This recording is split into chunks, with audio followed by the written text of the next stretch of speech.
आपण पाहत आहात RP न्यूज, बातमी मनातली, बातमी तळागाळातली. श्री एस के खांबे यांची सेवा म्हणजे प्रशासन आणि गुणवत्ता यांना दिशा देणारी असल्याचे मत उपमुख्याध्यापक श्री एच डी तिराळे यांनी व्यक्त केले. ते श्री एस के खांबे यांच्या सेवापूर्ती समारंभ प्रसंगी बोलत होते. यावेळी स्वागत व प्रास्ताविक उपप्राचार्य श्री ए जी म्हातोगडे यांनी केले. या प्रसंगी संजय पाटील, विनोद पाटील, एस बी खोत, मीनाक्षी पोद्दार तर विराज पाटील, उदय पाटील या विद्यार्थ्यांनी मनोगत व्यक्त केले. प्रशालेच्या वतीने श्री एस के खांबे यांचा सपत्नीक सत्कार करण्यात आला.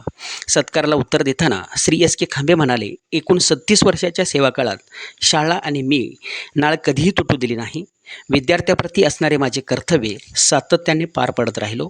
मुख्याध्यापक कार्यकाळात संस्थेचे चेअरमन, सर्व संचालक व सचिव यांनी दिलेल्या प्रोत्साहनामुळेच आपण प्रशालेस भौतिक सुविधेसह शैक्षणिक गुणवत्तेत पुढे नेण्यास अग्रेसर राहिलो. सेवानिवृत्त झालोत असलो तरी माझे प्रशालेशी असणारे नाते कायम राहील असा आत्मविश्वास त्यांनी या प्रसंगी व्यक्त केला.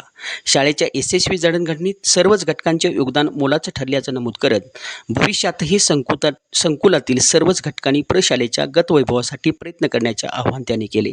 या प्रसंगी दुधसागर संकुलातील सर्व विद्यार्थी, शिक्षक, शिक्षकेतर कर्मचारी, बिद्री गावचे सरपंच व विविध संस्थांचे पदाधिकारी. आपण पाहत आहात RP न्यूज, बातमी मनातली, बातमी तळागाळातली.